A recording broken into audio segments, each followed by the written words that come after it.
What's up, y'all? It's your girl, Sakina, and I'm back with another review. This is my review for the Real Housewives of Atlanta. This is season 15, episode 2. And as y'all can see, I'm back in the original stew. I am back in Georgia, y'all. I've been in Maryland for a month, and I would definitely say that I am having a hard time adjusting. Granted, I just got home on Saturday, but I've been gone for a month. And it's crazy how new habits can form so quickly. And, you know, I'm just kind of like, I feel like a stranger in my house, child. I ain't gonna lie to you. But, you know, we are back. I definitely missed the Georgia weather, even though I came back to gloominess. It really hasn't been consistent sunlight since I've been here. But, you know, it's still warmer than what it was in Maryland. Missed my dogs, of course. It was time for me to come home. But, yeah, I've been having a good time since I've been home. I actually went to Everyday People this weekend. It's something that's an event that goes from state to state. So they were here on Saturday.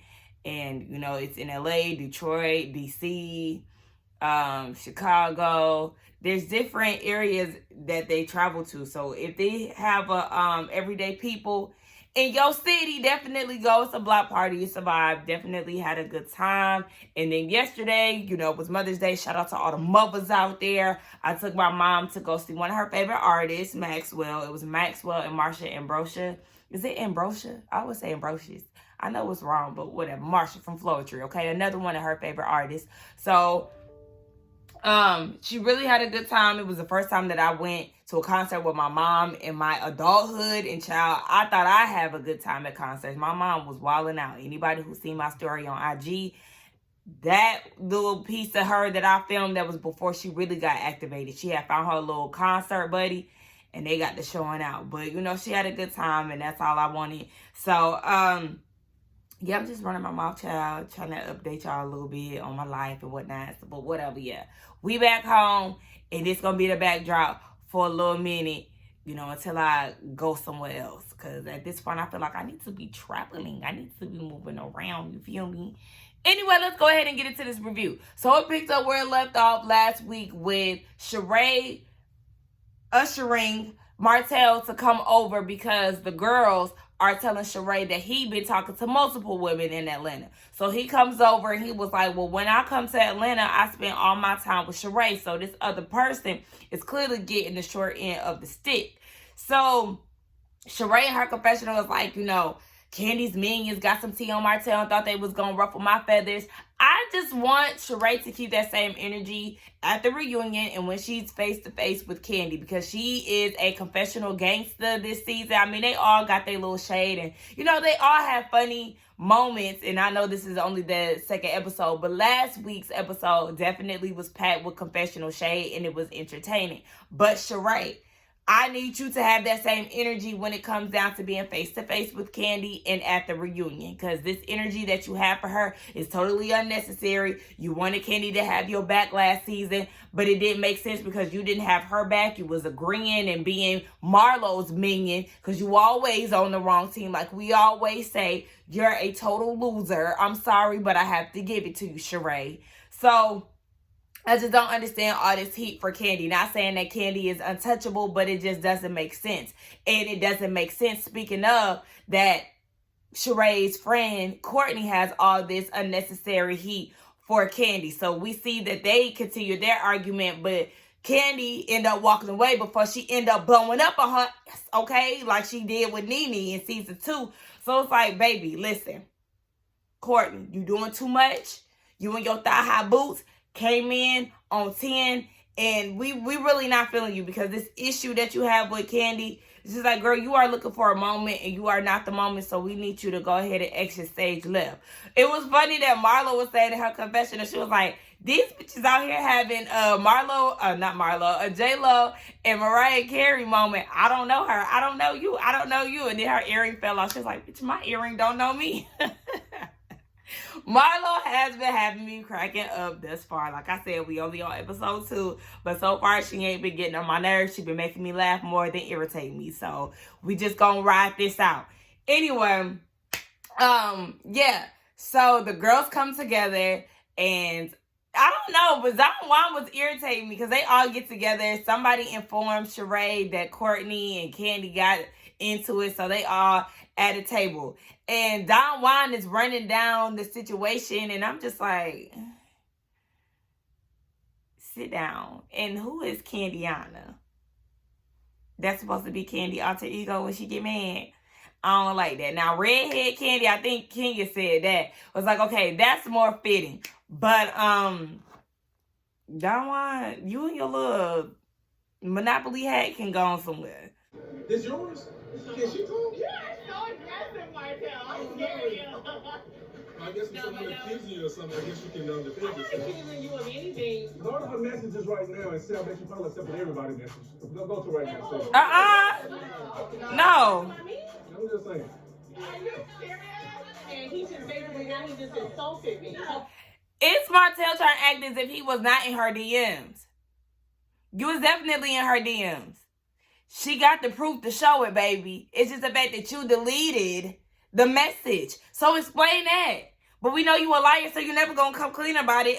In the instant defensiveness, it's a dead giveaway. So, Sheree, you can be mad and, come with all the receipts. Baby, the receipt is right there that he did DM her about what we don't know because he deleted it. But the fact is, he tried to reach out to her in some type of capacity. And another thing is, a lot of y'all are definitely right as far as him most likely trying to reach out to several women, and Sheree just so happened, caught the bait. I totally agree with y'all on that because we know that he is thirsty and he's looking for a come up. He doesn't have really much to offer himself because he's lazy as hell. So I don't even know what he feels like the benefit of being with Sheree is gonna be because she just as lazy as him and don't like to complete stuff just as much as him. So I mean, I guess y'all match made in heaven. Y'all equally yoked. Equally broke. Oh, child. So he opened up his DMs and was like, oh, yeah, I did message you. It was 2 years ago, though. It wasn't 6 months. And whatever Sheree said, whatever Kenya said, his response was, thank you for your kind words or something like that. But still, whatever, this is like, it's kind of giving me Evelyn and OG. When Chad sent Evelyn the messages that he sent to OG and then OG opened up her bag of receipts. Like, no, these are actually the messages, honey, because clearly he went through and deleted some stuff. That's the situation here. Martell did message Kenya at some point. And clearly, I guess once he got put on with Sheree, he went through his DMs to make sure that he cleared them out from anybody associated with RHOA. If you feel like you had nothing to hide, then why go back and delete it? We already know that you were a cheating snake. So, yeah, y'all might have had an exchange 2 years ago, but whatever you sent to Kenya, you decided to delete because clearly there was something going on and you wanted to cover your tracks. So then he got defensive and was like, I don't care if I was trying to F you 2 years ago. And they looking like, bro, what? Why are you doing all of this? So Kenya get up and she was like, why are you talking to me like that? What are you saying in front of this queen? I was like, Kenya, okay, girl. Not saying that she's not a queen, but it's just like, girl, okay. She was just like, Sheree, he doing to you what he did to his wife. He is giving me Bob energy. And just like Kenya said, I will agree with her on this as far as he's talking to me this way. It's a matter of time before he talks to you this way. That is definitely true, honey. Maybe you need to do your research. We know that Sheree likes to play dumb sometimes. Maybe you need to do your research and watch all of the seasons. How many seasons they gotta love it? I was about to say love in hip hop, but Love and Marriage, Huntsville. They got like 4 seasons and 30 episodes in one. You need to go through and watch all of them so you can see. He was the same one that was calling his wife a hoe and all this other stuff. He's very disrespectful. So, yeah, just know that your time is coming if you continue to date this man. Drew was back on my TV, okay? She has not been in episode 1. So here she is. I don't know what happened with my DVR. All I know is I seen a Black Ink Crew commercial. And let me say this. Why is this still on TV? Black Ink Crew, New York Black Ink Crew, LA with Cat. How about let's just let all of this go? How about that? Let's give Black Ink Crew a Love and Hip Hop, even though I know they're moving over to MTV. Let's get rid of all of that. Y'all hang it on to something that we don't even care about no more. Please release it. Anyway, I went from seeing that to then seeing Drew talking to production in her confessional. So I don't know if the weather affected that or what. I don't know. But yeah, something happened with my DVR. Anyway, we see Drew in her confessional. And she is giving her best Ashley Darby, saying that her and Ralph are better than ever. They are working on music, so they really ain't had time to be arguing all of that. But girl, this is y'all best time ever, whatever the hell. But you just had a family crisis according to Ralph, and he wasn't there for you. And then we know that y'all had the great race down to the divorce court. So, girl, save it, because we don't want to hear it. You getting on my nerves, and you just got here. So Sanya and Candy, they meet up for dinner, and they've been spending some alone time together outside the group. Candy sent a group text to everybody inviting them to Disney, and Sanya was the only one who actually went with them. So they had a really good time. She said the family's click and all of that. Speaking of family, Sanya, her family lives with her, and at this point, Ross is ready to have his own space with his family. And then her mom is ready to move to Florida because she feels like that's where her heart is. And then her sister, she's been over it. So speaking of the sister, because I know a lot of people said this in the comments too, as far as Sanya's sister calling her a dingbat. I did hear that. And I thought it was just more so like a, sibling thing. Siblings, they call each other names and all of that. I mean, I'm a sibling. But that's what I got from it. I can see why y'all thought it was disrespectful. But me, I was more so harping on the fact that her husband was complaining about doing assisted duties. Baby, this is your job title. This is what you're supposed to be doing. So, yeah. I was more so looking over what the sister said and more focused on her complaining husband. Do you want to have a job or do you want to be unemployed? So what we learned from this scene, what I learned from this scene, was that Sanya is really, really family oriented. She feels like the agreement was a year to 2 years with all of them living together since, it's been a year. So at this point, people want to go their separate ways. And y'all house ain't that big to be sheltering that many people, child. I ain't never been in your house. I ain't never seen no Bravo tour or nothing like that. But I'm pretty sure it's not that big to be housing all them people and y'all just being comfortable. It's not like y'all have a Candy situation where y'all got 2 separate houses.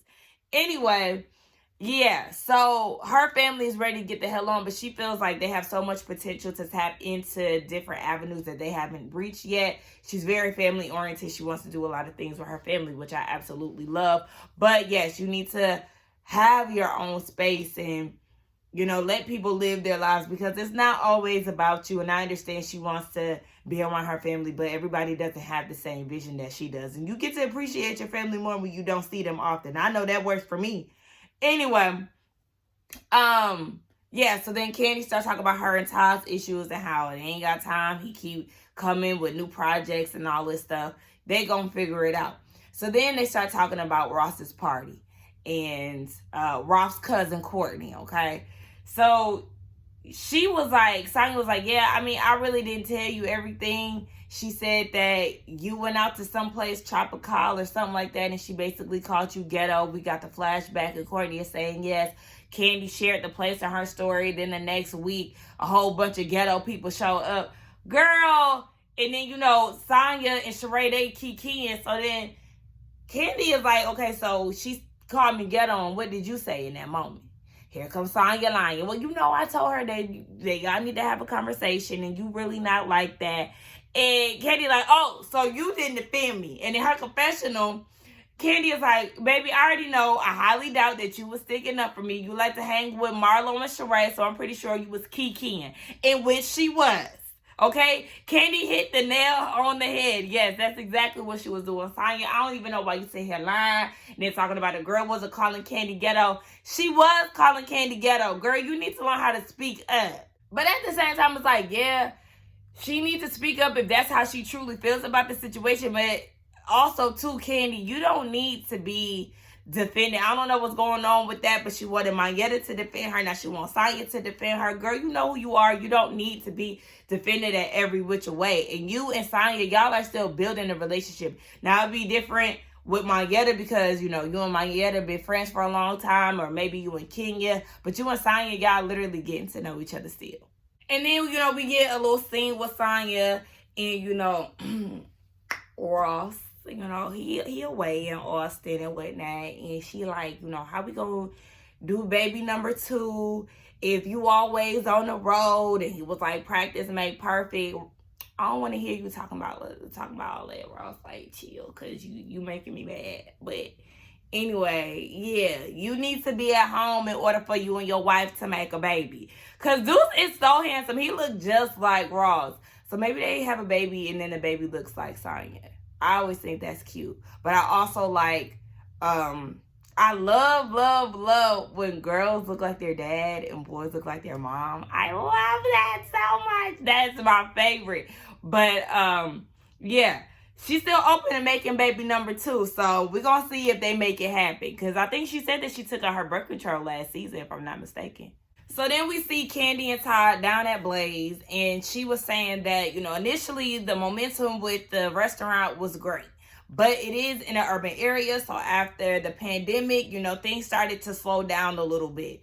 And they have Todd there with Phil. Y'all remember Phil from Candy and the Gang? Oh my gosh, I miss Candy and the Gang. Like, why, Bravo? Why?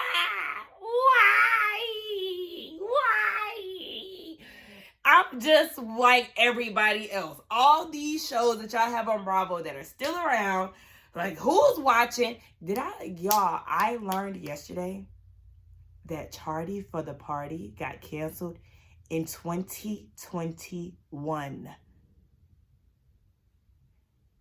It hasn't even been 2 years since that show got canceled. Are you serious?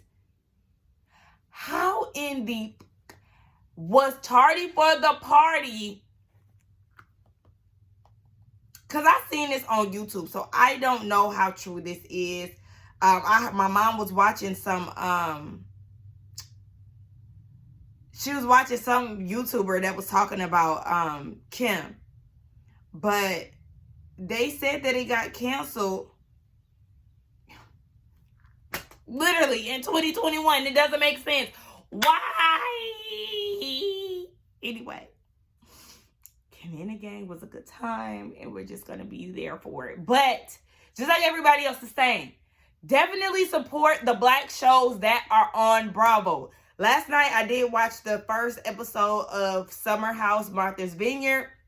Definitely in for the ride. I absolutely love it because it's black people, okay? It's lingo, it's representation, it's melanin. I absolutely love it. I was like, oh my gosh, these people sound like me. I love it. I absolutely love it. I watch the regular Summer House as well, so I'm definitely going to be watching Martha's Vineyard because it's people who look like me, and I ain't got to hear all these uppity people say like 1,000 times in one sentence. Y'all, I'm going on a rant, but let me tell y'all something. I absolutely hate that. When I watch, because I watch Vanderpump Rules, y'all, the thing is, you know, white people be white peopling, you know, and they be getting on my nerves. But at the same time, I do be watching their shows, baby. I used to watch Laguna Beach, The Hills, The City. I used to watch Jessica Simpson reality show. I used to watch Ashley Simpson reality show. Baby, I used to be all up and through the Caucasian reality shows, okay? And then my mama started watching Housewives. My mom been watching Housewives since the OGs. OC, okay? So, I got it honest, all right? But I get tired of watching those shows and hearing the word like so much. It goes a little something like this. I just wanted to like check on you to like see how you are because, you know, like I feel like your energy is very off. Like, you know what I mean? I don't like know what's going on, but like I just wanted to know, how was everything with you and Carl? Like, how was that? Why do you have like so many times? Stop saying like so many times. slow down, get the words out, and stop using all these filler words, because what you're saying is getting lost, because I'm counting how many times you said like in your head. So yeah, when I watch Summer House and stuff, that pisses me off, because y'all saying like too much and it's frustrating me. Anywho, I said all of that to say, yeah, Phil is there, and him and Ty been working on a new menu, and then, you know, my bae, y'all know I love Melvin. Melvin came through with his cap on his arm, and production was like, so we not gonna talk about the elephant in the room. This man walked in with a whole cast. Baby, you already know what's going on in the blogs. And true enough, they show all the blog headlines, and they were talking about how one of the co-workers shot Melvin. And Kandi went into it in her confessional. They didn't want to talk about it on camera because of legal situations, but Kandi said in her confessional that a worker came in intoxicated, got into it with Melvin, who is the kitchen manager. They took it outside, and they said, you know, Melvin got shot. So, you know, she said, luckily it didn't affect their business, but you never want that type of thing to happen. And then you hear like Sanya, Kenya, that confessional look, Kenya, absolutely not. You hear Sanya, Kenya, and Sheree's point of views. It was Sheree saying, you don't know if you're going to get biscuits or bullets at Kandi's restaurants. And we don't know if we're going to get stolen fashions with no fashions, or a broke down website when we see She by Sheree. Like, tread lightly, Miss Ma'am, because we already know how you get down with your business endeavors. Your work ethic has nothing on Kandi, so I need you to keep it real cute, Miss Brokey. But yeah, you know, my babe Melvin is doing good. He all right. He making the most out of it. But I was worried about that. But then I was looking at the food. I was like, dang, this food kind of look good. Like, okay, maybe revamping the menu did something. But what I need Todd to do is stop opening all these restaurants. He's using it to fund, you know, his own production for his movies and stuff like that. But you got Ole G, which was brought to TV 3 years ago. Clearly, y'all still ain't did nothing with that. He want to open up Ace's Pizza. I want you to give it a rest, and I'm going to need you to focus on your true passions, okay? Leave the restaurants where it's at, because Blaze ain't getting the business that y'all supposed to get. Let OLG be a tourist attraction that it is. Blaze, let that be whatever it is. Don't open no more restaurants, Todd, because listen, everybody is not meant to open up restaurants. You see how many successful people in the game have restaurants that shut down. 2 Chainz, T.I., just all these rappers and entertainers that, I'm surprised Frost Bistro is still open, child. I don't even know why I said that name on my video. I don't even talk about them people. Anyway, Ty, slow your down. So we see my girl Kenya. Okay, we've been talking about Kandi a lot this episode. But yeah, see Kenya and cute little Brooklyn. They go to a tennis date with one of Brooklyn's friends, and Kenya's friends with the mom. And I think her name is Akila. I think that's what she said. But she's an NFL wife. And Kenya threw me off when she was like, you know, I see you and your husband, and I kind of envy that. We're not going to do that. First of all, we know how a lot of these NFL, NBA, even baseball players get. Any athlete, baby, you got to steer clear. Don't envy none of their relationships, because you never know, okay, what's happening behind closed doors. They look nice because you see him buying her gifts, and, you know, they going on expensive trips, yada, yada, yada. No, ma'am. No, ma'am. So Akila was like, even though you're going through your divorce, you have been so happy. And King was like, yeah, it's because of Mr. KMC, who is the restaurant owner of Kill Me Crazy. Now, I done been up and through Kill Me Crazy a few times, honey. Okay. And they definitely all over the Atlanta area. Now, them ginger shots, ooh, them ginger shots be taking me out the game. But you know what, Kenya, I love that for you, okay? Because like I said, it's Kill Me Crazies everywhere in Atlanta. So go ahead, girl. Do what you do, okay? And I guess they still dating to this day. So we love to see it. I just hope that he ain't crazy, demanding. We know he got his own money, unlike, You know, the other scrubs you was dealing with, I mean, they had whatever they had, but I mean, they ain't have multiple restaurants in Atlanta. They were in CEO status. I'm happy for you. And I'll be happier when you change that wig and that outfit from that confessional, because I don't know what you thought you was giving, but you did not give. Not with that blind bang. You need your ass whooped for that. A lot of y'all need your asses whooped. And I didn't comment on Marlo's confessional look last week. I forgot all about it. The woman, she had them big ass, super big silver hoops. I like the confessional look. Would have loved it all together had the earrings not been so damn big. Like, y'all know I'm a hoops girl. But I think I'm stepping out of my hoop era. Not even stepping out of it, but getting more of a small, like, you know, do me like this. I don't want no big. First of all, I never been the type who like my hoops to touch my shoulders, because every time I move, them earrings gonna be moving and chopping my neck and doing all of that. No, I don't like that. So Marlo, you almost had it all together, but you ruined it with them earrings. But so far, all y'all failing at y'all confessionals, and it's not sitting right with me. So then we get, you know, one of those flip-flopping scenes. So we see Sanya, who looks really great from her hair to her outfit. She has a really, really nice body. Sanya looks really good. She's meeting up with Sheree for dinner, and they discuss the party. Now, Sanya, why you gonna lie and say that there wasn't a budget for this party? Yes, it was. It was $40K. You went over budget, but you try to act like you just got it and it wasn't a budget. Yes, it was. You just went over it, but I'm seeing that you be lying. But anyway, yeah, so they were talking about that, and then Sanya got filled in about what was going on between Kenya and Martell. Yes, Martell DM'd her, and Sheree was like, well, I mean, you came at me with no receipts, blah, blah, blah.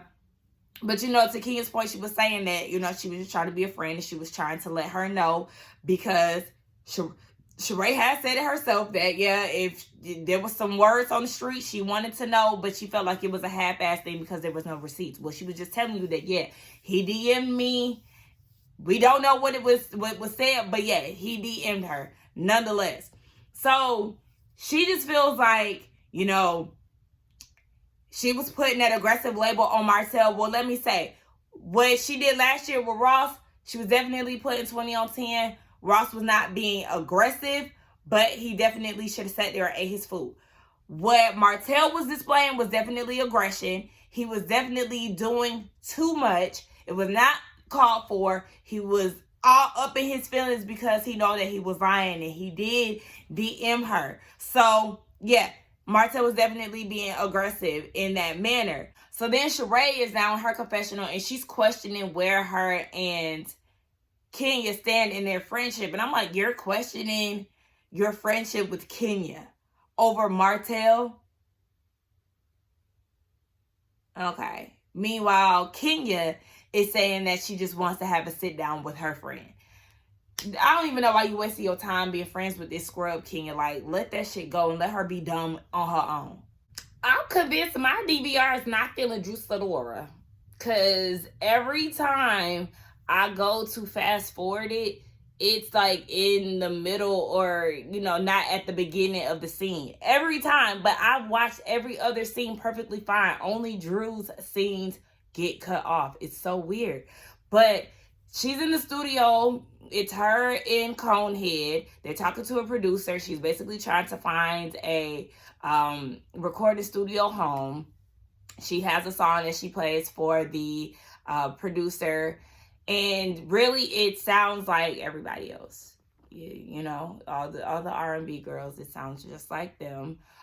But, you know, there's clearly a market there for her because everybody sounds the same. And, you know, I'm not going to hate. The song definitely sounds like something that the girls listen to these days. So I could see it definitely popping off. She said that music has always been her passion. It just never worked out the way that she wanted it to. Her and Conehead bonded over music. And the engineer is like, okay, so how do y'all work together in this space? And she was like, you know, this is actually our happy space. We should actually do dates here and stuff. And as she's talking, you know, he's like, he's not really adding too much to the conversation because he still don't like his wife. And we already know what's going on present day. So it's like, okay. Hold on.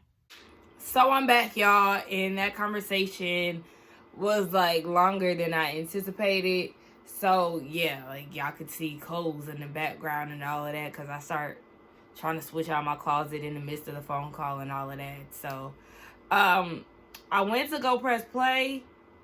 I seen She by Sheree in her distribution warehouse, and it seemed like she was nitpicking about the clothes being wrinkled. I was like, girl, from what I seen, them shirts wasn't even wrinkled.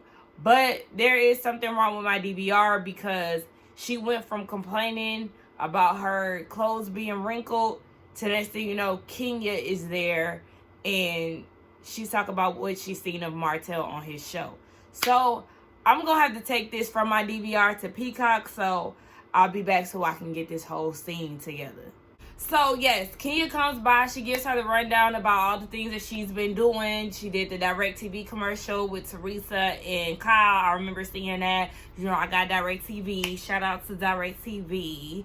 Anyway, and then they talk about Ross's party because Martell is a Capricorn and Kenya's like, oh, well, I typically get along with Capricorns, but she don't get along with Martell basically because she don't like the things that she's seen on his show.